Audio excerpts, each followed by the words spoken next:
Hello friends, this is your friend back with a new fanfic.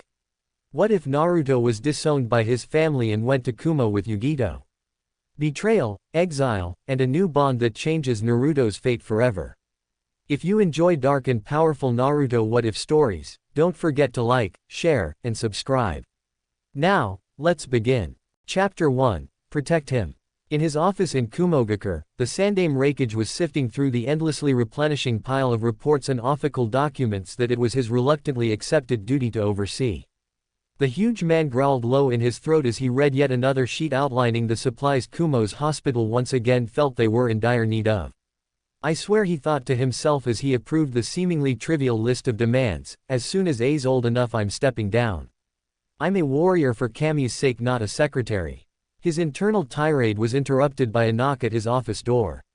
Eyes open, he growled, before lifting his gaze as his aforementioned son walked in. A slight smirk spread across his hard face. This was the one part of his job that he actually enjoyed doing. Marched up to his father's desk, briskly, before standing back stiffly at attention and waited for the Reikage to speak. Some other cages, like that bastard Sarutobi, the Sandaime thought to himself, might have enjoyed teasing their soldiers over such attitudes, but the Reikage wasn't one for teasing, and, as such, got straight down to business. Looking A over once, he said, I'm sending a team of Anbu on a recon mission and I want you to accompany them. I was visibly confused by this and, while most would stay quiet, well, he could only hold his tongue for so long before his volatile personality burst through. It did now, in the form of, I don't work Anbu, or recon for that matter. The Sandaime's face hardened at that. You'll do as I tell ya, boy. I need some more muscle on this mission and you're it, ya hear? He grumbled. Bristling at this treatment, he glared at his father.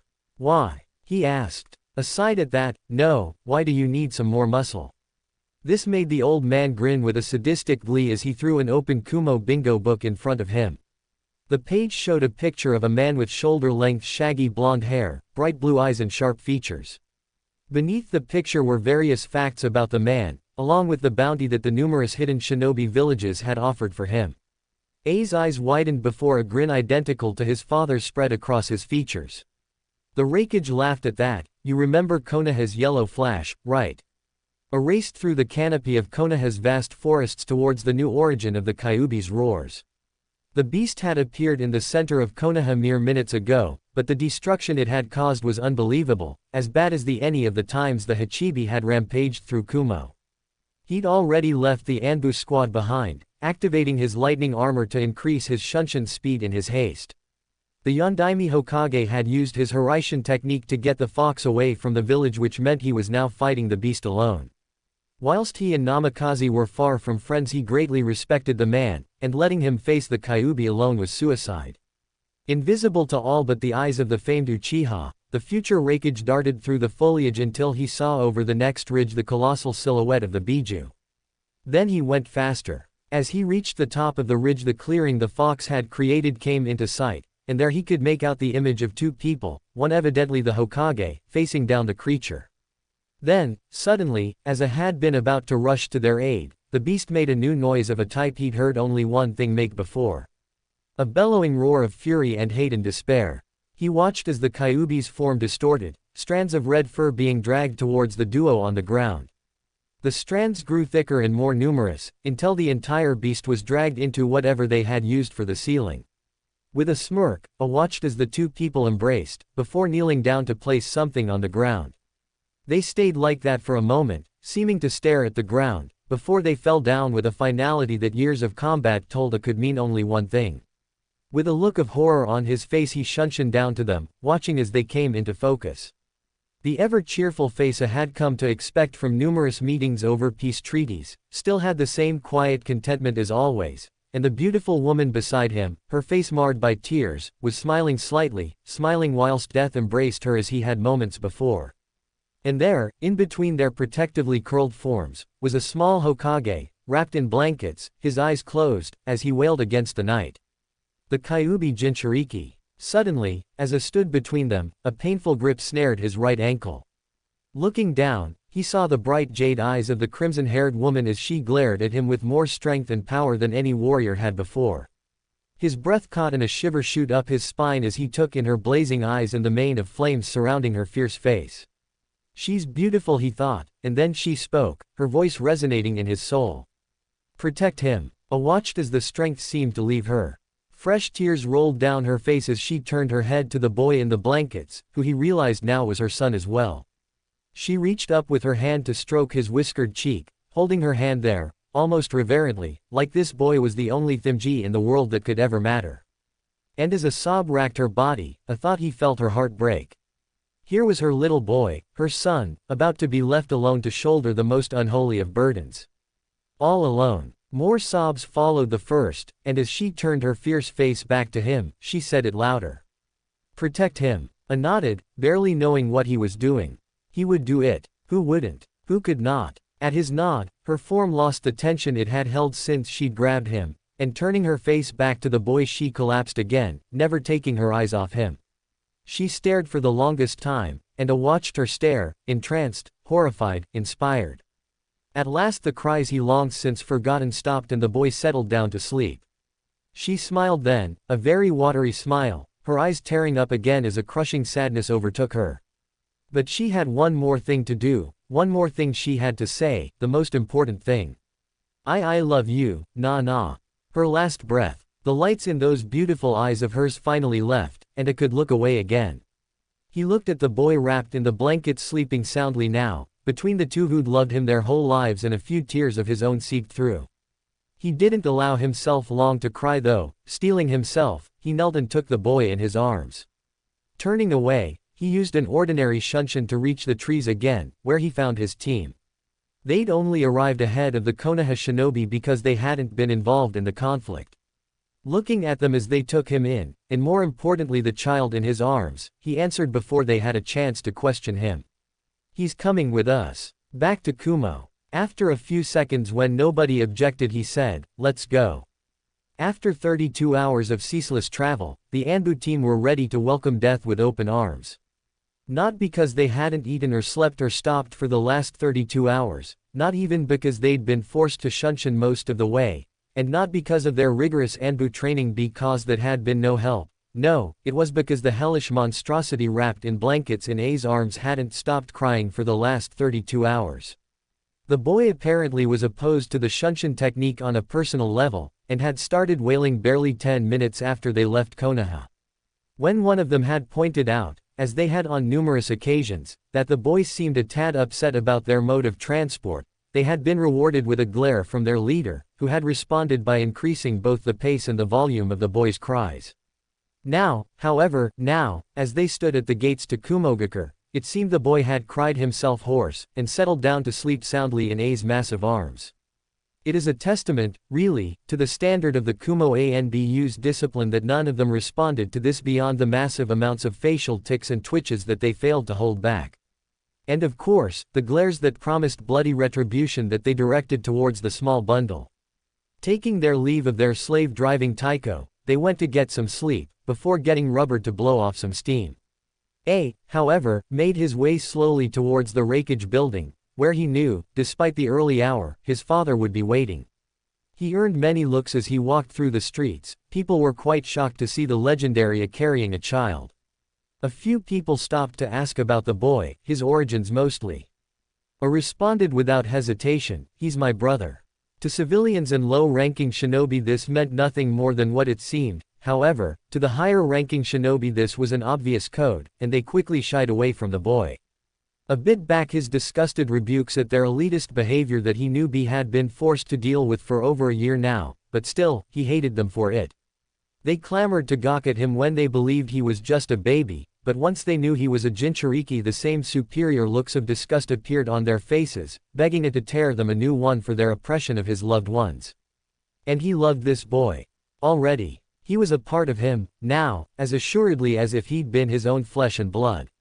He was his brother, just as B was, and he wished he could protect him from the hate that would follow him throughout his life. Entering the refuge building, he told the secretary to inform his father he was coming up. It was a code of theirs. Whilst normally he would just arrive at the door, knock and be let in, if he sent word ahead, it meant he had something major to tell him. Right now his father would be frowning, gnashing his teeth and thinking, "Gah, what's the little bastard got himself into this time, A smirked at the thought. He certainly wouldn't be expecting this. "Hey, Dad, guess what? I got you a new son." The old hardass would be overjoyed. Chuckling slightly and being careful not to joist the baby, a knocked on the door to the Rakege's office. He received the familiar, eyes open, before he stepped into the room. As his son walked into the room with a child in his arms, the Rakege's mind went blank. He stared agape from the boy to A's smirking face and back to the boy again for a few seconds before he burst out laughing. Great bellows shook his form, like rock falling on rocks, echoing down the halls.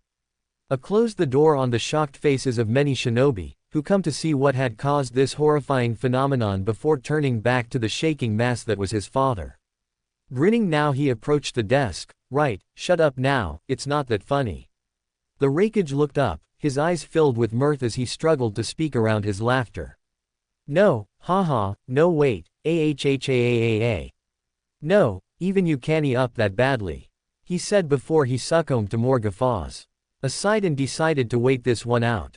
Looking at the somehow still sleeping child in his arms, he smiled, rocking him back and forth whilst his father's roars quieted. Finally his father looked at him, eyes still gleaming, continuing. "Where did ya get that, then, he asked, before chuckling again. Looked up, a sad, sorrowful look now on his face, which sobered the Rakege up. He was in Konoha. "Konoha? You took a child from Konoha? What did ya do that fair?" the Sandaime shouted. Only laughed at his father's reaction, a humorless laugh. "Wait," he said, "it gets better, he's the Yondaime Hokage's son." At this the Sandaime Hokage stood, leaned over his desk to look a right in the eye, potent rage plain on his face as he grumbled, "Low and dangerous, you'd better have a bloody fantastic explanation for why you kidnapped the Yondaime fucking Hokage's son."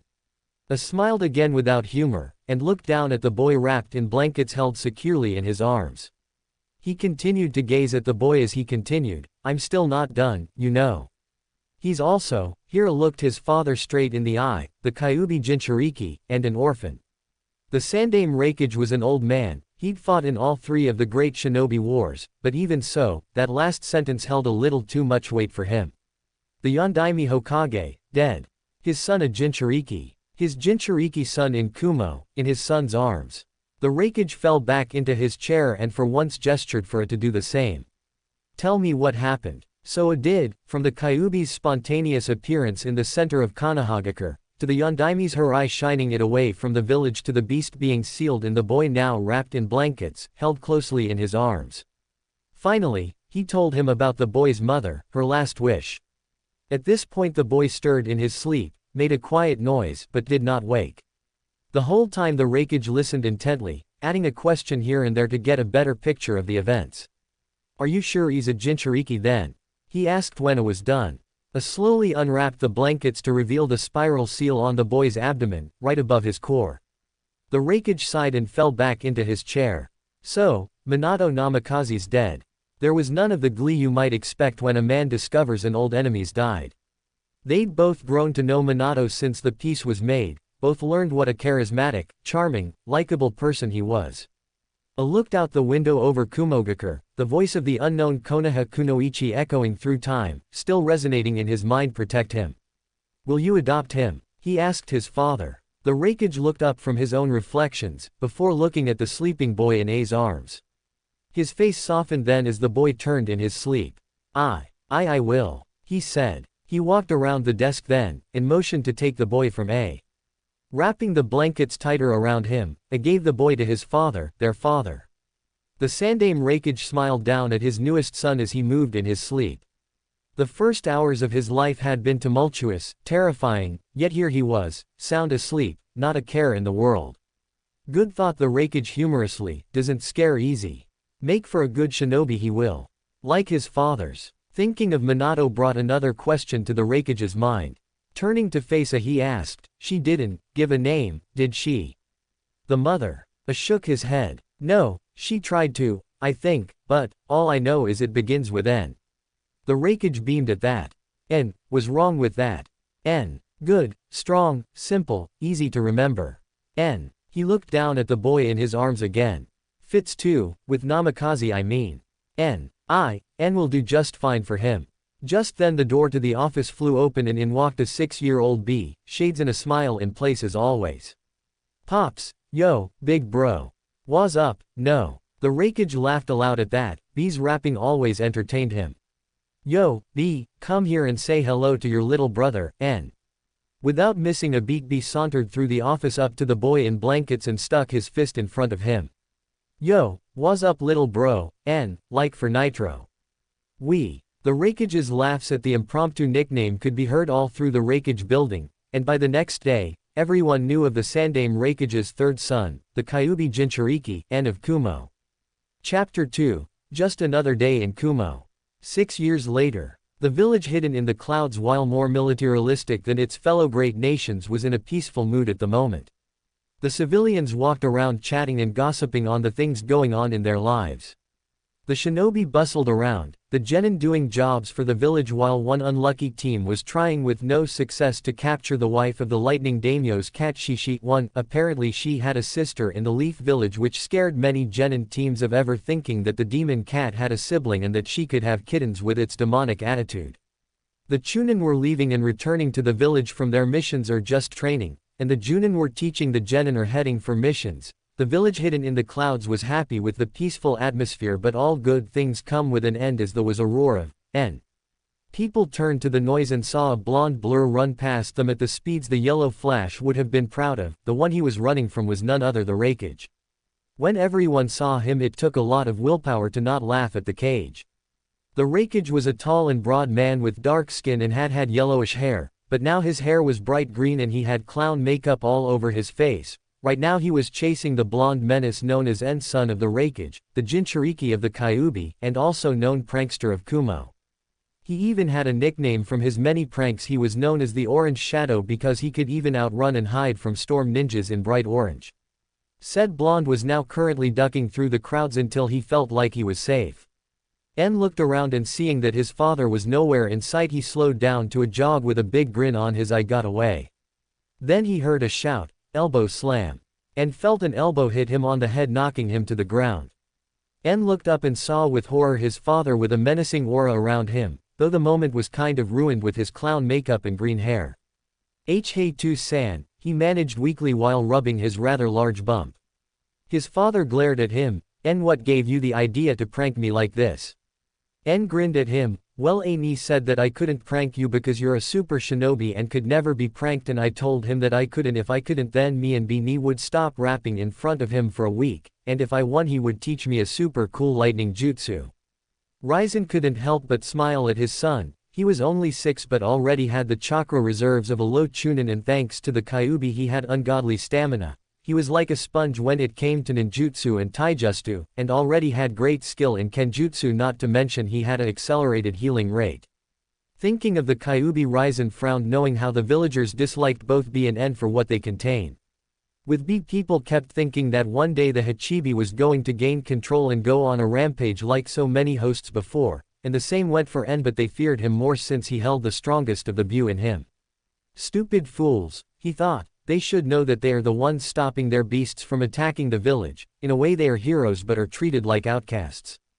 Ryzen was a smart man. He wouldn't be Reikage for just pure power. He knew that a Jinchuriki wasn't the demon they contained. It was like a sealing scroll. If you seal a katana in a scroll, does it make the scroll a katana? No, it was just a scroll with a katana inside. The villagers were still a problem though. While they weren't totally nice, they didn't do anything than glare at the boys since both were the sons of the Reikage and couldn't do anything else or else fear his wrath. So now Nii owes me a jutsu and I'm gonna become the most powerful ninja ever. N yelled excitedly, jerking Ryzen back to the present. Ryzen chuckled at his youngest son. Oh, is that so? Are you going to be going for Reikage when you're big enough to be the size of my arm? N pouted. While he did have a muscular build from his training with his brothers, he was still skinny compared to the rest of them. Both B and A both loved to tease him about it, but it was obvious how much they loved their little brother, or Lil 9 as B says. Ryzen smiled. N and his older brothers were inseparable. N looked up to both of them, though he acts more like B than A. Heck, he and B would sometimes rap together if only to get on A's nerves. N did act like it in some parts. Sometimes he thinks that the door is too much of a hassle to get to and would rather jump through a wall or a window. The first time N did that, I was so happy that someone finally understood why. Wall and window exits are more awesome and just walking through a door is just too troublesome. With B, he and N could be twins if they didn't look the same. Both shared the burden of being a Jinchuriki, but that didn't stop them from being fun. It was both B's and N's dream to have full control of their beasts and become the village protectors and to be treated with respect. They were always smiling and sometimes with N rapping. A thanked Cammy every day that N didn't rap as much as B did. Right now N and B were working on some sort of project together and they wouldn't tell anyone what it was, which meant something since they would usually yell out to the heavens about what they were doing. Ryzen looked over their village as the sun set. He couldn't help but look at the beauty of the sun setting in the monstrous mountains around the village. N, let's go home, and you're still not off the hook for doing this to me. Tomorrow you're going to run down the mountain and up again with no chakra, he called. Ah, Dad. N complained. Don't complain, kiddo, would you like to do it twice? That shut N up. N, no Dad, he stuttered fearfully. After walking up to the top of the mountain where the Raikage's house is. The sunset making the sky a deep crimson red mixed with royal purple, the birds were singing goodbye to the day. All in all it was peaceful. Then the two males heard a voice, Yo Lil 9, looks like you won that bet just fine. N grinned, no one can beat the shadow, I won that bet a long time ago. Another voice joined in, Dear Cammy, when will you stop your rapping? N grinned at his older brothers A and B as they walked toward them. At the same time B and N said, Never now, stop your yapping. A cry of double elbow slam was heard as the two rappers shot through the air. Ryzen chuckled as he saw his two youngest sons fly away from A's jutsu. Just another day in Kumo. 1. Shishi means lion like Tora means tiger. Chapter 3. Later that night, 12 o'clock. Two figures walked through the village hidden in the clouds. A small wind gusted with the bitter cold of the mountains, their cloaks flapped in the breeze. It was hard to see in the dark, but one could see a faint imitation of clouds on the cloak. The two figures continued to walk for several minutes until they stopped by Training Field 77, which was located by a small mountain with a waterfall on the top that would form a pool at the bottom. The smaller of the two spoke to the other one in whisper, Are you sure this place is good? The larger one nodded and in a serious voice spoke, Yes, this is a perfect spot for our plan. No one would suspect this place, it's out of the way, few cloud shinobi come here so we won't be detected. The smaller of the two, which were now identified as males from their voices, spoke to his partner, Alright, the scroll said that the chamber is in the mountain and the entrance is in the pool, let's hurry, we can't be discovered. The two males then jumped into the water, which was freezing as they were in the mountains. The two it though, the larger one focused chakra to his palm, making the pool light up airily, allowing them to see through the murky water. After a minute of searching they found an entrance near the base of the mountain that went straight up. The two swam up until they arrived at a dark cavern. They got out of the pool of water with the larger one still focusing chakra to his palm. They used a simple jutsu to dry themselves off. The chamber was old and clearly hadn't been used in decades. There were cobwebs everywhere and stalagmites and stalactites fused together, in case you don't know, that can take centuries depending on the size. As they looked around in interest, the smaller one nudged his friend as they saw a small tunnel in the far corner. The larger one went through it first since he held the light source, the smaller closely following behind him, tensed as though expecting a trap or ambush. The two males walked in silence, both in deep thought of what would happen if the scroll was right and what they had always dreamed of was going to be found in a few minutes. Soon they reached the end of the tunnel and into a small cavern with multiple tunnels leading out of the cavern. The taller one stopped abruptly, causing the smaller one to bump into him. He was about to complain before he saw what made his friend stop. There in front of them stood a pedestal and on it was a scroll with a snarling demon on it. The two cloaked figures slowly approached the pedestal and just stopped and stared at the scroll that held their future, their dreams, and their hopes. At the same time the two cloaked figures reached to their hoods that had left their faces in the shadows. At the same time they took it off, and if anyone else were there they would have seen their faces. One had sun-colored blonde hair that came down to his chin. He had cheerful bright blue eyes. The most remarkable thing were his 3 whisker marks on each cheek. The other had dark skin and whitish-yellowish hair. The boy wore dark goggles and had a Kumo hat around his head. Both boys were wearing dark gray cloaks with white clouds. Ha! I bet you thought it was Akatsuki. I'm sorry I had to mess with you guys. The blonde spoke first after minutes of just staring at the scroll before he spoke in a wonderstruck and serious voice that few people would think that a 6-year-old could make. Beanie, do you think this is true? Is that scroll really what could achieve our dream? I think so, lil bro. B spoke in a serious voice without even in rap, which showed the seriousness of the situation. As the two approached the scroll, they remembered the day that they had found the cave that held the location to this place, where a scroll could be found to help control your view. Flashback 2 months ago. B and N were running through the woods surrounding the village. They were playing ninja. Well, N was, since B had been made a genin 2 weeks ago. His high 8 was worn proudly on his forehead. But B didn't care because he loved to play with his little brother. Since they both were Jinchuriki and brothers, they knew that they should stick together. As fate would happen, N was running from his brother with a grin on his face. He looked around and saw a clearing ahead, so he decided to land there and have a taijutsu battle with his brother.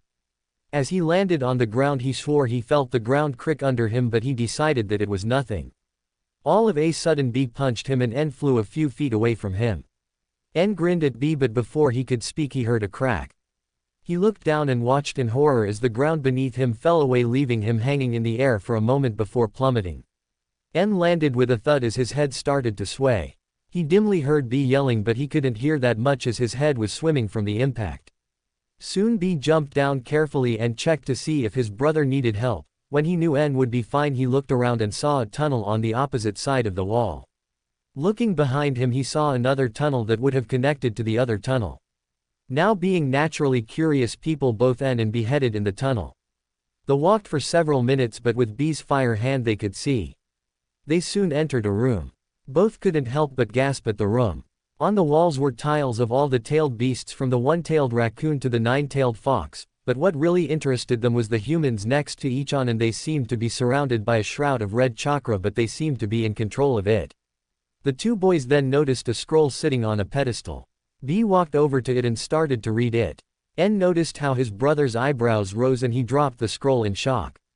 B, what is it? N questioned, but B just stood there staring at the scroll that lay on the floor. Rolling his eyes at his brother, he took the scroll and started to read it. Jinchuriki have always been feared for what they contained of ever being released. But now me and my fellow Jinchuriki have found a way to control our view and use its power to the maximum without losing control. Though we ourselves have never had full control, we have still been able to do full view mode for 30 minutes. If you are reading this, then you have found this cave. As you can see from the walls, this shows the 9 Jinchuriki that found a way to control their beasts. We kept how we were able to control them a secret. We didn't want anyone to find out and track us down. If you are reading this, then either I or my brothers or sisters have fallen and our view taken and stored in you. In this scroll is a location to the first few steps of control, along with different jutsus for each certain Jinchuriki, along with other things found from our travels. May Kami bless you, and I wish you good luck, my fellow Jinchuriki. Miro, Jinchuriki of the Kyuubi. N dropped the scroll like B did. Both B and N looked at each other. B, if this is true, we could finally achieve our dream. We could become protectors. N spoke with a hopeful voice. B grinned at his little brother. Lil 9, we're gonna be protectors and everything will turn out fine. N grinned. Yo big bro, we're gonna be badass ninjas with all this. Now let's go tell Pops and big bro and everything will be bliss. B frowned as he said, N, we can't tell dad or big bro. What? Why? Think about it, we could do this. N protested. No, N, this sort of thing. This is between Jinchuriki, we can tell dad and big bro later, but right now only you and me should know. What about Yugito, big bro? She has the right to know, said N. B frowned. No lil bro, Yugito don't need to know. We don't even know if this is true. We can't get our hopes up. When we get our view under control, we will tell her all we know. N smiled at his brother and he held out his right fist in front of B. We gonna take this class. B smiled and fist bumped his brother, and we're gonna. What? I'm not a good rapper, you try it. After this they took the scroll and headed home. The boys knew that their pop and big bro thought they were up to something, but they couldn't tell them, at least not yet. B and N walked up to the pedestal and opened the scroll and they both started to read it. Fellow Jinchuriki, if you are reading this, then you are trying to gain complete control of your view. To control your view, it will take guts, courage, and willpower. Since we can't leave all the scrolls in one place in case someone untrustworthy finds it, I have left a seal at the bottom of the scroll with the locations of the control scrolls and other Jinchuriki jutsu. Only a Jinchuriki can open the seal. Simply use your chakra that contains demon chakra, allowing you to open the seal. This scrolls contains one of the steps to controlling Yugito. I will not lie to you that very few have done this, and this will take many years for you to do, but with patience the full control of your Yugito is well worth it. The best way to do this is to have your Yugito help you, but I must warn you that your Yugito's chakra is so full of hate that if you get more than you can control, it is nearly impossible to stop you from going into a bloodlust. There are 4 levels of Yugito chakra. They are initial Jinchuriki state, chakra cloak, version 2, and full Yugito. You should first begin with the initial Jinchuriki state where only your eyes will change color. When you have mastered this state you can start with the Jinchuriki cloak. The more tails you use the more power it is. There are 2 types of the chakra cloak. If you have a Yugito with enough tails then you can access this. The first of them is version 1, which when your body is just surrounded by your Yugito's chakra, but then there is the version 2 cloak. The only way to activate this cloak is when you reach a certain level of tails. If you activate this then your skin will burn off and you will turn into a mini version of your Yugito. The last state is full Yugito state. This can only be achieved if you have full control of your Yugito, where you will turn into the very Yugito you possess. If you have reached this level few things can stop you. These are the steps you must take to control your Yugito. On another note, this cave was specially made to help keep control of your Yugito's chakra. If you lose control it can help control it, but remember that you can lose control outside of this cave. In this cave there is a pool of water that was blessed by the 9 Jinchuriki that gained control of their Yugito. This will allow you to meet your Yugito faster, since you normally have to be in a life or death situation to meet your Yugito. Also in the tunnels around the cavern each lead into a room with the jutsu of the Jinchuriki. Also are other techniques found during our travels. May you use your power well, and I hope that you shall succeed. Rito Jinchuriki of the 6 Tails. As they finished reading they looked around and they saw in the middle of the cavern was a pool with pristine clear water. The pool's surface was smooth, and as they looked in the water they could see their reflection as easily as looking in a mirror. The 2 boys decided to check out the rooms with the just you. B found a tunnel with the number 8 and N found one with 9. B went in his tunnel and soon came to a grayish metal door with the 8-tailed ox. Placing his hand and channeling his chakra, the door opened with a hiss and it swung open. He stepped inside and couldn't help but gap at what he found. He then grinned, "Oh yeah yo, this is gonna be good." N watched as B went into his tunnel. He took a deep breath and started to channel chakra into his hand, and the room started to glow blue. He started to walk down his tunnel. He soon came to a reddish metal door with the 9-tailed fox. Placing his hand on the face of the 9 tails he channeled his chakra into the door and it swung open. He stepped inside and spun a 360, taking in everything he saw. N grinned, "Hell yeah." Meanwhile at the Refuge tower, Ryzen was sitting at his deck glaring at the paperwork he had just finished. The second A can become Refuge. I'm gonna burn all this paperwork just for the fun of it. I'd rather have a do this, which is going to be amusing to see since he hates that type of stuff. Oh well, no need to tell him about it until he already has the hat. Ryzen thought with a smirk. Glancing behind him he saw that it was nighttime inside. He leaned back into the chair and started to think about the strength of the village. While we have the least amount of bloodlines out of all of the 5 great nations, we are still strong since we have the 2 most powerful Bu and the 2 tails. Though the countries only know about B and Yugito, I made sure no one would find out about N. If Konoha found out we have the 9-tailed fox, they will know we have the 4th Hokage's son. Thinking of that, I need to tell N soon. He deserves to know. I think I will tell him sometime in the future, maybe after he becomes a genin. Ryzen then remembered what he had planned to do before N had come in the picture. I remember we were going to get a Hyuga and get the Bukugan, but when N came into the picture we decided to not do it since we had already taken one kid from Konoha. If we get caught they could find N, and I'll be damned if they try to take him from me. He is my son no matter what, and I'll always be a proud father of him. But we still need to get some bloodlines in Kumo. I'll think about this tomorrow. I'll ask what he thinks. Just as Ryzen stood up from his chair, his assistant Kurai walked in. Excuse me Reikage-sama, but a man is here to see you about joining Kumo. Ryzen groaned. Damn, can't this wait till morning? I'm exhausted. A man in a cloak walked in and took off his hood. The second he saw the man's face, all thought of exhaustion were out of Ryzen's mind as he took in the man's features. The man who was only in his early teens was tall with dark hair and pale skin. What really stood out were the expressionless onyx eyes that flashed red for a moment. Raizen sat back down. Itachi Uchiha, what pleasure do I owe you for coming to my village? Chapter 4. Just as Raizen stood up from his chair, his assistant Kurai walked in. Excuse me Reikage-sama, but a man is here to see you about joining Kumo. Rai groaned. Damn, can't this wait till morning? I'm exhausted. A man in a cloak walked in and took off his hood. The second he saw the man's face, all thoughts of exhaustion were out of Raizen's mind as he took in the man's features. The man, who was only in his late teens, was tall with dark hair and pale skin. What really stood out was the expressionless onyx eyes that flashed red for a moment. Raizen sat back down. Itachi Uchiha, what pleasure do I owe you for coming to my village? Itachi Uchiha inspected the man in front of him before sighing. I would like to become a ninja of Kumogakure. He plainly said. Raizen raised an eyebrow. According to my spies, you are a wanted S-rank missing ninja from Konoha for killing your entire clan. Care to explain that? Itachi took out a scroll and tossed it to the Reikage. The man caught it, and when he finished reading he looked up in shock. You mean to tell me that the Uchiha clan was planning a coup and you were ordered to eliminate your clan by orders of the council? He asked, shocked by these current events. Itachi nodded. Since I couldn't say this to the Leaf Village or else the Uchihas would forever be known as traitors, I asked the Hokage if he could write a scroll containing the information of what happened so I can join another village without being killed on sight. Raizen nodded. Why do you want to join Kumogakure? Since Konoha is in an alliance with Suna, I couldn't go there without being arrested. I would be killed on sight since I am from Konoha.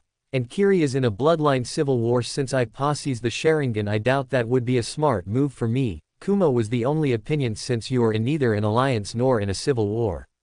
Not to mention I possess a Keki Genkei, which is a world-renowned dojutsu. It is common knowledge that you have the lowest amount of bloodlines out of all the 5 nations. Raizen nodded. It made sense, though he was kinda pissed that Kumo having the less bloodlines was common knowledge for people. But how do I know you aren't a loyal ninja of the Leaf? Since you did kill your entire family for the village. The Reikage questioned him suspiciously. Itachi sighed. I was a proud ninja of the Leaf, and I did what was best for the Leaf by killing my clan. But, they made me kill innocents that had nothing to do with the coup, old men and women, those that didn't even know of the plot, and children. Just little children, and I was ordered to kill them. Itachi lowered his head with a few tears in his eyes. What the Leaf made me do was the last breaking point, so no, I am no longer a loyal ninja of the Leaf. Itachi's eyes seemed to darken. I didn't kill the children, but someone else did. Who? Raizen asked him. Itachi shook his head. I have a hint, but I doubt you would believe me if I told you, but I will tell you this right now, he is very powerful. Raizen frowned, wondering who would be that powerful and cold-blooded to kill children. He also took note of what Itachi had said earlier and had to agree with him. Being forced to kill one's family, including innocents, can make even the loyalist of men turn traitor. Obviously he would be put under watch until he earned his trust, of course. The Reikage smiled. Very well, Kurai. His assistant came in. Reikage-sama. Raizen smiled at Itachi. We shall continue this tomorrow after I inform the council. Tell them you may stay in a guest house until we have decided what to do. Itachi smiled and bowed to the Reikage. Hi Reikage-sama, I will not disappoint you. He made to leave, but the Reikage wanted to know one more thing. Itachi, wait, I want to know something.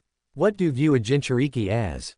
He asked him seriously. Itachi looked confused at the answer but replied, a Jinchuriki is a holder of the bue inside them, but they are not the bue themselves, merely the container. Why do you ask? Itachi asked him. No reason. The Reikage answered plainly. Itachi nodded and left the room. The Reikage couldn't help but grin. Well, that settles that problem with the Keki Genkei. The Sharingan is a powerful dojutsu, which is why the Uchiha were considered the protectors of Konoha. Now that they're gone, except from one boy, Kumo now owns the Sharingan, and the one who was considered the prodigy of the Uchiha clan in the last 3 generations. Konoha 0, Kumo 1. Glancing at the clock, he saw that it was now 1 in the morning. Well, at least the paperwork is done. Raizen continued smiling until he saw something that made him pale. On the desk was another new pile of papers waiting to be done. No. Back at the cave, both B and N were looking around at the rooms until they heard a yell, no. Both sweat dropped. Looks like Dad got some more paperwork, they both thought. N's paw. Whoa. N couldn't help but think. The room indeed did considered to be a woe. The room's walls were deep crimson orange much like the Nine-Tails' fur. But that wasn't what got his attention. One half of the room had bookshelves covering the walls and scrolls of all shapes and sizes were crammed in the shelves. On the other side was a small bed and a chest by it. Looking at one of the bookshelves he saw dozens and dozens of books on different ninjutsu, taijutsu, fuinjutsu, genjutsu, and kenjutsu techniques along with other things like different types of weapons. N grinned, "Ah yeah." He yelled out happily. With B had a huge smile on his face as he looked at his Jinchuriki room or his super awesome view cave, as he liked to think. The room was just like N's but instead of the walls being crimson it was pale gray like the Hachibi's hide. B walked over to the scrolls and noticed a large scroll with gold tint on it. Since he thought it looked cool he opened it. All Jinchuriki are granted a special ability given to us by our view. The One-Tails Jinchuriki is given control over sand, the Two-Tails is given control over hellfire, and so on. The Jinchuriki of the Eight Tails can use ink release. Ink release would be best to start it by using your mouth. While you can use it on any part of your body it is easier to start by spitting it out. Once you become good enough to use a sizable amount of ink move on to the hands. Humara Jinchuriki of the Eight Tails. Oh yeah, who's awesome. I knew this wouldn't be so bothersome. B rapped. Yo B Nii, I think we gotta split, before Big Bro and Pops find out and flip, N told him as he walked into B's room, while checking out his room. Meh, mine's cooler, N thought. Alright lil bro, let's go. Both boys put on their cloaks and walked out of the mountain and headed home. If anyone could have seen their faces they would have noticed how each of them looked like they won the lottery from the size of their smiles. Chapter 5, Training. Last time on N of Kumo. Both boys put on their cloaks and walked out of the mountain and headed home. If anyone could have seen their faces they would have noticed how each of them looked like they won the lottery from the size of their smiles. N, get your of the ground and try again. If you fail this again I'm going to try out my new jutsu iron claw on you and you're going to be in a world of pain. A yelled at his little brother who was lying face first on the ground panting. How weird, both B and N seemed to be less hyper and annoying than normal. Did they stay up last night? What were they doing? Oh come on Nii, do you know how hard you hit? I feel like I'm getting hit by a ox. Shut it kid, I fought in a war, of course my hits are hard and I'm not even trying with you. Would you like me to go all out on you little brother? I asked N. N paled and jumped up and jumped on his feet. N, no bro, I'm good, just stay over there, and don't kill me. He murmured at the end. What was that? Did you say go? Okay. Wah. Wait, no. As N was punched in the face and flew through the air and into the wall making an N-sized hole. Ryzen watched on as his eldest son beat the crap out of his youngest son. Well, I gotta admit N is doing okay. I wasn't kidding when he said he fought in the war. With his lightning armor he was as fast as the yellow flash. Right now N was doing physical training with her, as N called them, getting the crap beaten out of me, training, although he would never admit that he liked how his brother took time to train him when he wasn't on a mission. After he did his, getting the crap beaten out of me, training, he and B would sneak off when A and their dad left for work and go to their favorite training area in their house. The training areas were used for the Reikage and his family. It was a flat rocky field with lots of boulders and the occasional tree.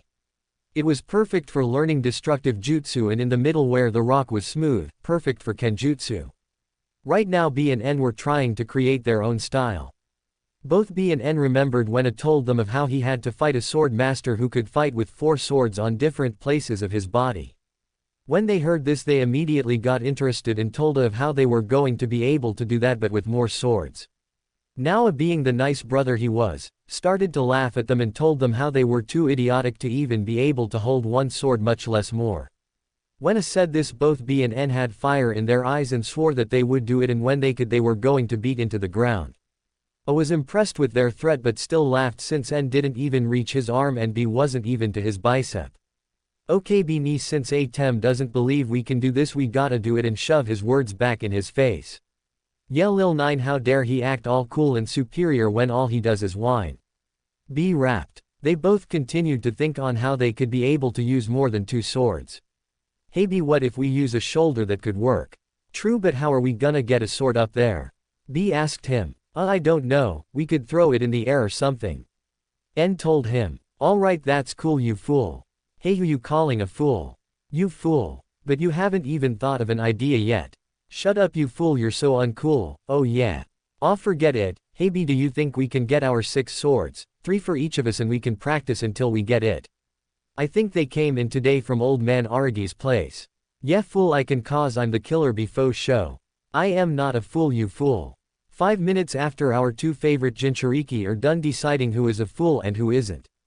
N and B were walking through the village, both thinking of new raps to use and hand motions, causing any foreign people to look at them like they were insane. They ignored the glares they got from some of the civilians and shinobi. Soon they got to their favorite store, Arashi Shinobi Weapons Store. A girl in N's class named Karui, who was one of his few friends, family owned the store. The 2 brothers walked into the store where they immediately went up to the counter and yelled out. Yo old man, guess who's here? Is that's right, oh yeah. Well, look who we have here. How are you boys?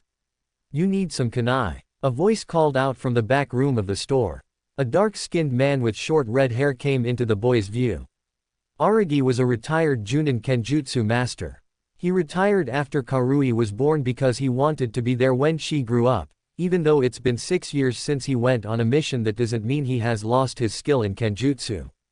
He knew about the boy's idea to wield more than one sword and gave out some advice. He was also one of the few who didn't view the 2 Jinchuriki as monsters. Hey old man, me and B need 3 swords each. Did you get the type of swords that could go with our style? N asked him. Oh yeah, and they came yesterday. I got you 3 each along with their sheaths, here they are. Also, here are the blunted guards that you put on so you don't hurt yourself when you throw them in the air and miss the place you're trying to catch it. Aragi then pulled out 6 swords and their sheaths, just like the anime swords. See, nice and light so you won't be worn down for using them. Cool bro, now we can learn what we wanted to know a long time ago, be wrapped. Alright, that will be 6,000 ryo. Also remember that these swords are made out of special metal that can channel your elemental chakra. I thought you'd like that. Wow, thanks old man. Yo big bro, we are gonna be Kenjutsu masters. I know, you fool. We so cool. Shut up B, I'm not a fool, you fool. Aragi watched with amusement as the 2 brothers left the store, still arguing of whom the fool was. Those boys are something else. I have no doubt that they will become great ninja from either their stubbornness or their will to never give up, he thought before turning back to the counter and started to sharpen his katana. Raikage's tower. Ryzen was in his office glaring at the paperwork that was mocking him. If looks could kill, the paperwork would have been burned, stabbed, shredded, electrocuted, and buried alive. So to speak, the paperwork would have died badly. A knock at the door disrupted him from his glaring match. Eyes open, he yelled. I came into the room and sat down in the chair in front of him. You needed to see me, Pops. Yes, last night something surprising happened last night. A quirked an eyebrow, defined surprising. Itachi Uchiha came into my office and asked to join Kumogakur. A's eyes widened. What? Are you seriously thinking of letting him join? He killed his whole clan, for God's sake. Ryzen reached into his drawer and pulled out the scroll Itachi gave him and tossed it to A. A looked at the scroll with confusion. What's this? Just read it. As A read the scroll, his eyes got wider and wider. A looked at his father. This for real, Pops? Man didn't see that coming. A said. Ryzen nodded. I know what you mean, boy, but on the bright side, Kumo now owns the Sharingan. Of course we will have to try to keep this a secret. Good thing that the villagers know to keep their mouths shut on ninja affairs, or people could have found out about N. Also with him, B, and Yugito being Jinchuriki. A nodded. Speaking of N, can I start teaching him lightning jutsu? He has already mastered his other studies. The kid, while being an idiot at most things, you can't deny that he will be a feared shinobi when he gets older, plus he already knows some basic just I think it's time for lightning. Ryzen couldn't help but smile with pride as he thought of how his youngest son was already a pro at certain skills where even other kids couldn't do. Yes, I think it's time for him to learn lighting, plus I believe you owe him a lightning jutsu for winning that bet with you. Ryzen's proud smile turned into a frown. And if you ever think of including me in one of N's pranks, well, let's just say I'll only have 2 sons left, Ryzen said with a smile that promised pain and a dark aura around him. It didn't help that lightning started to spark around him. A started to sweat a little. Even though he was considered a S-class ninja with speeds that rivaled the yellow flash, his father still scared the shit out of him. Oh okay dad, no problem. Alright boy, now there is another reason why I called you in here, Ryzen informed his son. Alright, what is it? Do you need me to smash some guy's head in for messing with Kumo? No, well there is a mission that is like that which I saved for you, but no, this is different. Before talking to Itachi I was thinking of our standing with the other nations with bloodlines, we have the lowest amount, and Itachi told me that he came here besides other reasons because it's common knowledge that we have the least bloodlines. And gnashed his teeth in anger at how people thought Kumo having the least amount of bloodlines was common knowledge for other people, making them, Kumo, look weak. Ryzen noticed his son's anger and continued, we need to add more bloodlines into our country. While we do have many strong ninja without bloodlines, it would help our military to gain more, though this does not mean Kumo is weak since Konoha has 0 Jinchuriki, Taki, and Suna have 1 Jinchuriki, and Iwa and Kiri have 2 Jinchuriki, while Kumo has 3 Jinchuriki, and we have the strongest and second strongest view along with the Nibi. A smiled, Jinchuriki were way more powerful than a bloodline user, and even without their view B, N, and Yugito were already very good with the shinobi arts. Alright Pop, so what do you propose we do? Hey, you can't go in there. Kurai's voice came from behind the door, making both the Reikage and his eldest son look at the door, and as they did so the door slammed opened and both En became running in, soon followed with an irate Kurai. Reikage-sama, I apologize, I tried to tell them you were in a meeting with a but you know them and they just rushed in here, Kurai apologized to Ryzen. Ryzen just sighed, it's fine Kurai, just leave them here. Kurai nodded and left the room. Ryzen glared at his 2 youngest sons with an annoyed look. Alright boys, why'd you come in here when I'm in a meeting with A? Aw come on Pops, you know us, no matter what you say it's always gonna be a bust. Be rapped to his father, making him snort in amusement at his son's particular speech while again a tick mark. Yay, we only wanna know what's going on, I don't see how that's so wrong. N rapped. Ryzen sighed knowing that these 2 were his sons and like him they were stubborn as mules and never gave up. Fine, but don't interrupt or you're gonna get it, understand? He told them. The 2 Jinchuriki nodded and sat in the chairs on either side of A. Ryzen returned his attention to A, well since we do need bloodlines and I'm trying to get ideas, so you got any? A had a thoughtful look on his face, well we could always try to steal a bloodline from a village though that could lead to war if we get caught. Ryzen nodded, he had already thought of that idea but knew the risks were too high. Yo Pops, instead of trying to steal a bloodline why not find people who are shunned by their clan and would like a new start, and isn't there a bloodline purge going on in Kiri? I bet lots of bloodline users are either orphaned or are looking for a home, and if we came in and offered them a place where instead of being feared for having a bloodline they have respect, N told them with a thoughtful look on his face. N that has got to be the stupides.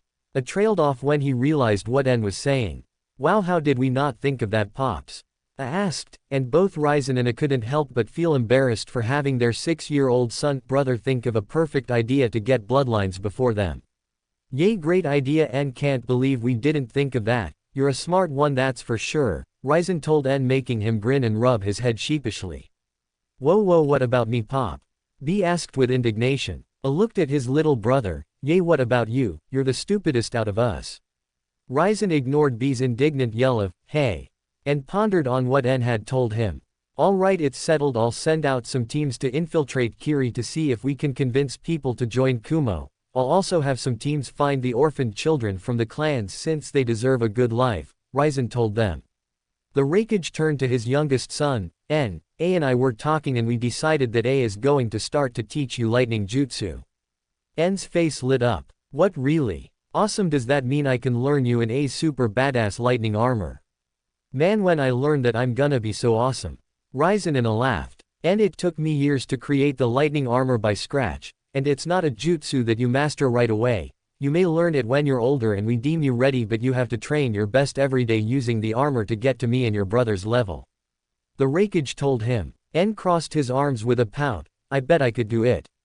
A smiled at his little brother. Don't worry N, I am considered one of the greatest lightning users in the elemental countries and Dad is even better than me. I don't think you'll have much trouble if you listen to us. N looked up and grinned. Alright A Nii, I promise I'll be the best apprentice ever. Man A Nii, you're so awesome and strong. A puffed out his chest at his little brother's praise. Well, I am an S-rank ninja in Konoha's, Suna's, Kiri's, and Iwa's bingo books, so I think I am pretty strong. B snickered, if that's true how come you don't got a girlfriend? A glared at B, shut up B. See this is why I'm not training you yet, you're too disrespectful. B smirked, still you don't got a girlfriend, all of your chances are always gone with the wind, oh yeah. In a flash A appeared next to B and hit his head with his elbow charged with electricity, elbow bolt. Ryzen sighed as B flew through the wall and out in the air. Meanwhile N had a tape measure and was measuring the hole he made. Man only 4 meters A knee you could have done better, N told him. A appeared next to N, elbow bolt. Causing N to fly through the wall making an even bigger hole than B's. Measure that N. A yelled with his head sticking out the hole as he looked down from the self-made holes in the wall as he watched B and N get up painfully from their encounter with gravity. Ryzen groaned as he looked at the holes in the wall. He glared at A, you do realize how much paperwork I'm going to have to do to fix these holes right? A shrugged, hey they deserved it, for your information lots of girls have asked me out, but there was a problem with them. Fangirls. A shuddered and gave the sign to ward off evil, fangirls.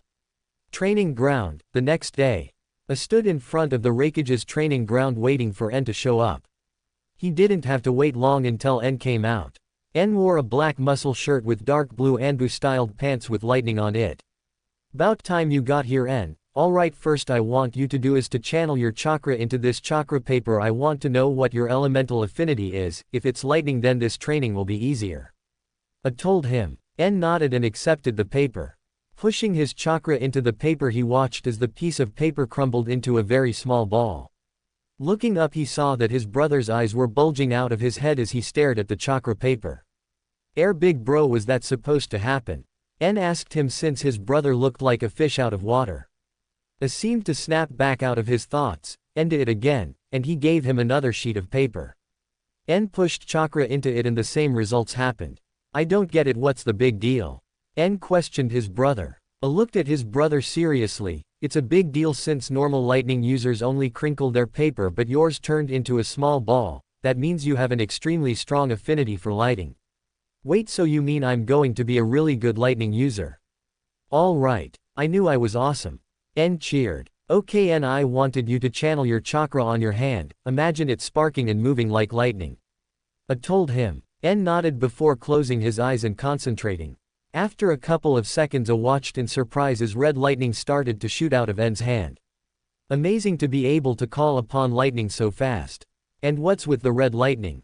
Is it a bloodline? No, it can't be. N's real parents didn't have red lightning. A thought in amazement. N opened his eyes and looked at the red lightning moving around his hand in confusion. Yoey, what's up with the red lightning? I think it looks pretty frightening. He rapped using eccentric hand motions to emphasize his point. A slapped his hand on his forehead at N's rapping. Thank you Cammy for not having him rap every sentence like B. I don't know kid, I'll ask dad later but right now I want you to do this jutsu, it's called lightning clone. Translating, so I'm just going to use English except for jutsu like Chidori and Rasengan. A then showed him the hand seals for the jutsu. N then performed the hand seals and yelled out lightning clone, and with a poof of smoke 10 Ns appeared around them with smirks. A grinned, alright now attack me. When he said this the 10 clones surged forward. The first clone to reach him swung his fist at A's face, dodging the fist. A punched the clone in the stomach. He was surprised to see that the clone didn't dispatch, but when he hit him again the clone dispatched. The rest of the clones rushed as one and each tried to hit A but with no success. In a couple more seconds the rest of the clones were dispelled, leaving A standing in the field not even breaking a sweat. A smiled at his brother who was upset that none of his clones had hit his brother, but on the inside his thoughts were confused. I don't get it, one hit is all that's needed to dispatch clones but all those clones needed at least 2 hits, that shouldn't be possible. Is it because of his lightning affinity? That could be the reason why. Alright, not bad on your first try. N crossed his arms and scowled, yay but I didn't even touch you. A ruffled his little brother's hair. Don't fret N, you couldn't hit me cause I'm too awesome to get hit by 10 clones, but I bet you could have beaten a genin and not even they can make 10 clones and you're just starting the academy. Besides maybe one day you may beat me in a fight. Just remember this N, never give up and give it your all. If you follow that then I have no doubt you can become one of Kumo's strongest ninja. N beamed at A's praise but it turned back into a scowl at the ending. Now if only you and B would stop being idiots and stop rapping then people will take you seriously. Hey, rapping is a gift. If you can't accept that, then you need a lift, N rapped. A sweat dropped. What does that even mean? Okay, and since you have such a powerful affinity for lightning, we are going to do elemental training. As A said this, he walked up to one of the trees on the outskirts of the training area and grabbed a handful of leaves. Normally only Junin do this, but since I am a good teacher and your affinity is so strong, we are going to start now. Okay, and I want you try and crinkle this leaf by turning your chakra into lightning. He said this while pushing chakra into one of the leaves, making it crinkle into a small ball. N nodded and grabbed one of the leaves and sat down. Closing his eyes, he focused his chakra and pushed it into the lead. Looking down, he saw the edges of the leaf crinkle a little. N's brow furrowed. Man, this isn't as easy as I thought. After several more tries, the crinkle got a little bigger by a centimeter. Well, it's getting there, he thought happily. 2 hours later, N's eyes were closed in concentration before snapping them open and pumping chakra into the leaf. He watched as the leaf crinkled around the outside, but it wasn't even as crinkled as A's. Man, what am I doing wrong? Okay, and think, what did you do when I said to call lightning? Imagine your chakra sparking and moving like lightning, so if I do it like this. Doing what he thought with his chakra, he watched as the leaf crinkled, only the very center was still the same. They are like the leaves Naruto uses for wind manipulation, if you're wondering. Yes, I'm doing it. N grinned. Looking up to tell his brother how close he was, his sweat dropped when he saw his brother sleeping at the base of a tree. That jerk, he is supposed to be training me. N then grinned, thinking of a good prank. Very quietly he went to the house and grabbed a bucket full of water and very quietly snuck up to his brother and poured the bucket on A. Awoke up with a jolt and saw N laughing on the ground. Gritting his teeth, he stormed over to N, who then realized the danger he was in when he saw A's eyes, which were furious. N held up his hands and backed away slowly with a nervous smile. Hey now bro, it was just A, elbow bolt. N was then sent flying across the field. A smiled as he walked over to his brother. Next time N just nudge me, cause if you do that again. A's body started to have lightning surround it, making N pale before nodding, promising he wouldn't do it again. After this happened, N remembered what he wanted to show A. Oh yeah, A nee, look what I did, I'm almost to the center. N showed the leaf. A's eyes widened a bit before he grinned at his brother. Wow, N, I'm impressed. It takes most Junin weeks to do that and you already got it down in 2 hours. You're gonna be a good lightning user. Maybe when you're older I'll teach you the lightning armor. N's face brightened at the praise and he grinned when he heard that he could learn the lightning armor when he got older. Alright N, I think you deserve to learn a jutsu. This is called lightning bomb. Later that night, 12 o'clock. At the Refuge's house, 2 pairs of eyes opened from their pretend slumber. A was asleep and their father was still at work. N and B met at the gate and nodded at each other before running out of the house. They wore black cloaks over their day clothes to not attract attention to them. Their destination was the Jinchuriki cave. Can anyone think of a good name for this? I don't have any ideas. They soon arrived at the waterfall, where they then entered the chamber where the tunnel led to the pool and the rooms. The atmosphere was tense. Both B and N were nervous, for this night was going to be one of the most important nights of their lives. Tonight was the night when they would meditate on the pool. Tonight was when they would enter their minds. Tonight was the night when they would meet their view. This is where they would become legends. Chapter 6, The Beginning of Legends. I got the idea of this story from the author Jiraiya Uzumaki. The original story is called Protect Him. The link to this is fanfiction.net/u/2788113. Thanks for all the reviews. Yo, demon talking or jutsu. Yo, demon thinking. Yo, thoughts. B and N were nervous, which one could not blame them. Tonight was going to change their lives and future because they would be meeting their view tonight.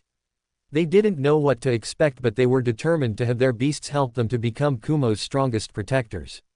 Were they scared? Hell yeah, not only because they were meeting their view, but they were also the most powerful view. The 2 Jinchuriki walked tensely through the tunnel, both choosing to be silent and reflecting on their thoughts. All too soon they arrived at the pool. You ready, Lil 9? B asked his brother, who nodded. Alright bro, let's get this show on the road, B said. N smiled at his brother and held out his fist. Let's do it. B smiled and fist bumped his brother. The 2 brothers faced the pool with determined looks on their faces. They walked on the pool and sat in meditative forms. N's mindscape. Drip, drip, drip. En opened his eyes to find himself in some sort of sewer where water would occasionally leak from the rusty pipes above his head. Wow, this place is a dump, En thought. En turned his head quickly when he heard a noise coming from the hallway. Walking down the hallway, he strained his ears to locate the noise. After a couple minutes of wandering, he found himself in a large room with a gigantic cage the size of a mountain. On the cage's doors there was a piece of paper with the kanji for seal on it. En jumped back when he saw two huge crimson eyes open from behind the cage. "So this is my jailer," a deep and booming voice said. En's eyes widened. "You're the Nine Tails." Laughter echoed across the room. "Very astute of you, of course I am. Who else would be sealed inside you?" The Nine Tails asked in amusement. "So, why are you here, child?" "I doubt it's to keep me company," Kyuubi asked. En looked at the Kyuubi with a determined look in his eyes. "I came to have your help in controlling your power." The large crimson eyes narrowed. "Why should I? What makes you think you could control my chakra? Your puny body couldn't even handle a small amount of my chakra." "It's happened before, Miro did it," En told him. Kyuubi looked at him. So you read the scroll. Miro lived hundreds of years before you were born, child, so long ago that no one even remembers him, and he was a powerful shinobi, and even then he almost failed. What makes you think you can do the same?" En looked Kyuubi in the eyes. "Because it's me and my brother's dream to have control of our Bu's chakra and to become Kumo's protectors, and we won't give up no matter what happens. Because me and B never give up, and we never will," he declared. "Why do you bother? Many people in Kumo only see you as a monster. Why would you protect them? Why defend the ones who have hurt you?" the Kyuubi asked mockingly. En grinned. "Because no matter what they think, me and B are gonna show them who we are and how we are going to put our lives on the line to protect them. Even if they won't accept us, we will still be their protectors." HMPH. "You are an interesting person, En Yatsuki, but you still haven't told me what I get out of this." "What do you want?" En asked him. "Only two things. I want you to tweak the seal into letting me share your senses. It gets dull just laying in the cage. I want to feel the wind whistling past me, the scents around me, and noises around me.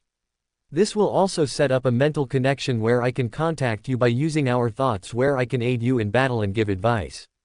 En nodded. If that was what it would take to have the Kyuubi help him control his chakra, it was a small price to pay and much to gain.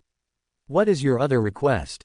En asked him. The atmosphere in the room changed until En felt like he was on top of one of Kumo's mountains.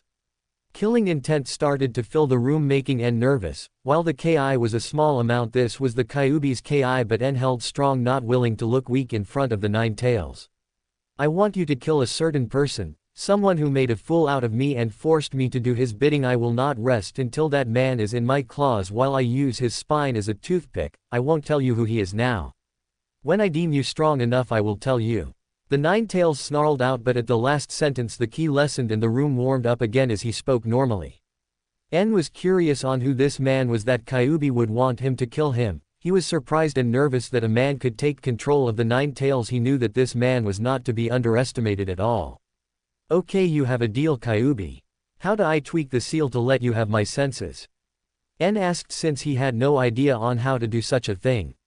"You need to rip off a piece of the seal." "What? Do you think I'm stupid, Kyuubi? If I did that, then the whole seal would fall apart and you would be freed," En exclaimed. The Kyuubi sweat dropped at En's reaction. "Geez, relax, kid. Even if you ripped up a piece of the seal, there are so many fail-safes and backups that the piece missing won't even weaken the seal at all." En thought it over, since he had seen his seal that was located on his stomach, and it did look a lot more complicated than his older brother's iron seal, which was located on his shoulder. And his dad did say his seal was more powerful, but he never said what kind of seal it was or how it was performed. En decided to trust the fox and walked up to the cage where the piece of paper was located. Kyuubi used his powers to lift En up to the seal using the water located in Mindscape. Just as En was about to rip off a piece of the seal, he remembered that he didn't know how much to rip off. "Hey, how much should I rip off?" "9. I don't want to rip too much off since that won't be very fine," En rapped. The Nine Tails sighed at his host's rap while thinking, "This is going to be annoying with his rap. About the size of your thumbnail should do. Be prepared for a little pain since my chakra will flood your system." En nodded and ripped off said amount where red chakra cocooned around him, which brought a burning pain all over his body. he immediately fell of the water platform twitching in pain. What is this? En thought. The Ninetales sighed again, didn't I just tell you, Kit? I said that there would be pain when you ripped off the piece of the seal. En glared at the fox. Well, you could have mentioned that it would hurt a lot, you just said be prepared for a little pain that was a lot of pain. He yelled. Kyuubi just grinned at the spiky blonde-haired Jinchuriki. Well, you know the saying, no pain no gain. Where En mumbled something about dumb foxes. Soon enough the pain subsided and Kyuubi could feel what was going on outside of the mindscape. Alright Kit, since you upheld your side of the bargain, I'll uphold my side. Starting tomorrow night I will be training you in using my chakra and your Jinchuriki abilities. Kyuubi told him. En perked up when he heard this and was curious on what his Jinchuriki ability was, since B had told him his abilities but En couldn't find a scroll that told him his. Wow, what are they? En asked excitedly, thinking of all the cool things he could do with his Jinchuriki abilities. Kyuubi smirked at his host's enthusiasm. Since I am the strongest view, I have two abilities that I pass down to my Jinchuriki. My most powerful one you have already unlocked. Seeing En's confused face, he continued on. Your red lightning came from me. You're my second Jinchuriki to unlock this, since my other two never did, but then again they didn't want to associate themselves with me, so I didn't give it to them. Wait, I thought you haven't been sealed since Miro died, En stated. Kyuubi snorted. Kid, I've been sealed in you humans for over 100 years since Miro died. Anyway, your red lightning is much different from regular lightning, since like your brother said you have a much greater control of it, making it much stronger. My lightning is more superior than anyone else's lightning. The lightning is more powerful and more deadly than normal lightning.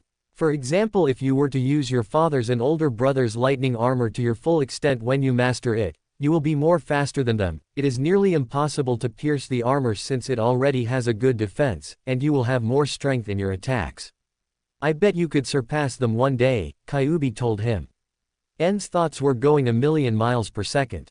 This was way cooler than B's ink release and Oxhide, since this could allow him to become even stronger than his pops and big bro, who were some of the world's strongest ninja. Alright, what's the other one? En asked with a grin. You have a faster regeneration than the other Jinchuriki, which means you will heal even faster than your brother and won't have to worry too much on injuries unless it's fatal or you run out of chakra, but since I'm sealed in you that probably won't happen. Kyuubi told him. En couldn't help but grin. Not only does he have a badass strong affinity for lightning where he could surpass his oldest brother and father, but he also had a fast regeneration where the only way he could die in battle was using too much chakra or fatal attacks. Yes, he was very happy right now. Alright, thanks 9, I better go now. I can't let my pops and big bro find out about this yet, plus I got to go check on B to see if he got Hachibi to help him. If he does, then this is a win-win. En said. Kyuubi groaned in annoyance. You're not going to stop with the rapping, are you? He asked dryly. En smirked and crossed his arms. No way bro, that's just the way I roll. Whatever Kit, just go and come back tomorrow. I won't go easy on you, I will not have a weak host, got it? Got it. And thanks Kyuubi. En closed his eyes and he faded away from the mindscape back to the real world. Maybe this won't be so bad after all, Kyuubi thought to himself before drifting off to sleep. Back in the pool, En opened his eyes to find himself sitting on the pool with his brother by him. Glancing over, he noticed that B still seemed to be in his mindscape. En got worried. What if Hachibi wouldn't help? But he banished those thoughts away. This is big bro, there is no way he could fail, En thought with a small smile. B's mindscape. Whoosh, crash, whoosh, crash, whoosh, crash. B opened his eyes and found himself in a dark cave. He could hear waves crashing against rock somewhere in the background. The cave was damp with gritty sand mixed in with dark pebbles. Water leaked from the ceiling, making B wonder if the cave was underwater. Bang! B jerked his head toward the sound that seemed to vibrate around the cave. It sounded as if something large, heavy, and very angry had hit something made of metal. Now any sensible person would have run off in the other direction in fear of whatever was making that noise and wouldn't even dare think of even finding out what was making the noises, much less investigating. But this was B. He took off through the dark tunnels toward the sound, passing through different caves and tunnels, but he seemed to know where he was going. After a couple minutes of running through multiple tunnels, he finally reached a huge cavern that was so tall he couldn't see the top. In front of his way, a giant cage made of iron that was locked by a piece of paper that had the kanji for seal. Walking closer he tried to make out what was before jumping back when he saw a gigantic fist punch the cage, making a loud ringing noise that vibrated all throughout the cavern. B looked closer and saw the 8-tailed octopus bull in all its glory. Blast this infernal cage. Hachibi punched the cage again but it held firm. The octopus bull then noticed B standing in front of the cage. You. Reales me at once. The 8 tails roared. B backed up. No thanks, just stay in that cage, and calm down from your rage. B rapped. Hachibi tried to smash B with his fists but the iron bars were too close together not letting him reach the rapping jinchuriki. Since I can't reach you let's do this the old-fashioned way. Hachibi said with a smirk, now why don't you come over to this cage and release me? No thanks, that's not a smart thing to do, but I got a thing I need to ask you. B said. Hachibi's eye twitched. What is up with your speaking? Are you an idiot or something? It sounds like crap. B twitched. Oi, it's called rap and it is defiantly not crap. He yelled at the huge beast in front of him. Shut up. Hachibi said. Why are you here, human? I hope it's to release me because I want to get out of here. I came to ask you for help controlling your chakra. B said seriously. Silence reigned in the cave before. Ha ha ha ha. That's the funniest thing I've heard in a while. The Hachibi roared in laughter. B glared at him. Hey. Be quiet yo before I take off your other horn like my big bad bro. B said referring to the missing top of one of the Hachibi's horns, which had been cut off by it during the last time the Hachibi had been released. How dare you. The next time I get out of here I'm going to kill your brother for what he did. It's an insult for a mere human to cut off one of my horns. Hachibi roared at him. The thing is you're not going to get out like that. Since I will never release you no matter what I go through since I'm going to be Kumo's protector. B yelled out in anger since he did not like how the Hachibi had threatened to kill his big bro, and if there was one thing in the world that B hated it was when his family was threatened. B sighed while trying to rein in his emotions. Look, I know you don't like being sealed in me, and quite frankly I don't like having you sealed in me, but we are stuck together so why not make the most out of it. I read in the scrolls that once you have full control of your Bu's chakra then you can summon them. Think about it, instead of waiting in this dark cage trying to break free, why not help me and I can summon you and let you come out once in a while as long as you don't try to hurt the ones I love. Instead of me just taking all your chakra and leaving you alone we can be partners and maybe even friends. The rapping Jinchuriki said with complete sincerity, without a hint of dishonesty located anywhere in his words. Complete silence. Hachibi seemed to be in deep thought before he spoke. Why would you offer to do this? All my other hosts spoke of taking my chakra and leaving me to rot in this cage, and none even hinted of trying to be my friend. So I have to ask, why? The Hachibi spoke without a hint of malice, just a curious tone since he could tell that B was telling the truth. B grinned. Well, like I said, we're stuck together so why not get along? I don't see what's so wrong. Turning back into the fun-loving and rap-loving B. Still, how do I know you're just lying, and if you do gain full control of my chakra just leave me in this dark cave? Hachibi asked, but he knew that B was telling the truth. I know what it's like to be hated, but that never stopped me from having a smile on my face. Sure, people can call me demon, but in the end I'll prove to them I'm not a demon but a proud protector and guardian of Kumo just like my little bro. So I'm going to give you a chance to be friends, you can take it, and if I do get control of your chakra I can let you out once in a while, maybe I'll let you smash some things or you can just stay in this dark and damp cage. B said to the giant octopus. Very well. B looked up at the Bu in shock. What? Not thinking it would be this easy to convince the 8 tails to help him, especially with how they had first met. I'm willing to give you a chance, I only ask one thing. It get boring in this, so with your permission I want you to make be able to access your senses. This way I can see, hear, feel, taste whatever you feel. I'll also set up a mental connection where we can talk without you coming in the mindscape. This way I can give advice to you when you're in battle or out of a battle. I can also set this up with your little brother since he has Kyuubi in him and we can talk to them within the contact. I'll also help you with your Jinchuriki abilities. Hachibi spoke with a small smile on his face. B returned the smile. Okay, how do I do that 8-0? Since I really don't know. B rapped. Hachibi sweat dropped at his host's speech pattern. Maybe it isn't a good idea to set up a mental connection, the Hachibi thought to himself. Just rip off a piece of the seal the size of your thumbnail. Seeing B's expression, he continued on. Don't worry, it won't even make a dent in the seal, it'll just allow me to set up the contact and senses and that's it. Hachibi promised. B walked up to the seal. Just as he was about to touch the paper, Hachibi spoke up.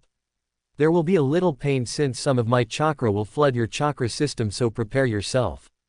The Hachibi warned. B nodded and ripped off said amount of the seal. Immediately red chakra swirled around him, causing him to cry out in pain as he felt the Hachibi's chakra flood his system. After a minute the pain was gone. After he got his breathing under control, he stood up and glared at the Octo Bull. You said there would only be a little pain, B accused. Hachibi smirked. Well, you know the saying, no pain no gain. For a second Hachibi and B swore they heard someone sneeze before hearing a voice saying, someone took my line. Before they decided it was just their imagination. Alright Hachi, I got to go and meet with Lil 9 and see if he is doing fine. B said. Hachibi nodded his head. See ya kid, tomorrow night we will start training. And I won't go easy on you. B smiled. What other kind of training is as good as the hard ones? B closed his eyes and concentrated on leaving his mindscape. All of a sudden the sound of waves disappeared, and when he opened his eyes he found himself back in the cave with his little bro looking at him expectantly. So how did it go, big bro? Did he agree to help you get control? N asked, rapt. B grinned his goofy grin. How do you think, Lil 9? Me and 80 are going to do fine. What about you? N grinned his own goofy grin. It went good, big bro. Me and 9 got it under control.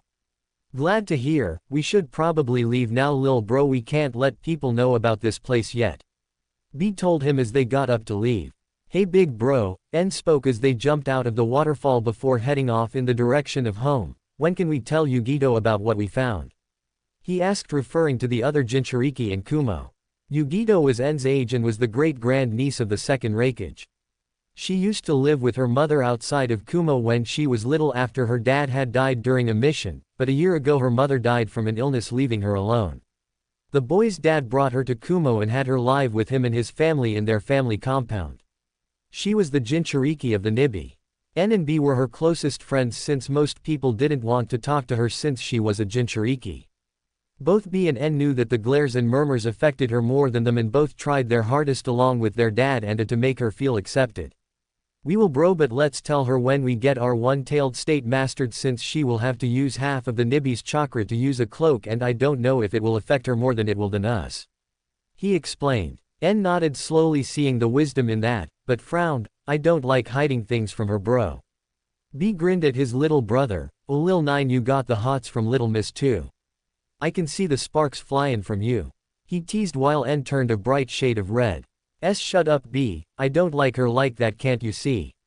N complained, hoping B would stop teasing him, but then again this was B and he didn't give up easily. You're turning pretty red, I wonder what stuff you're thinking in your head.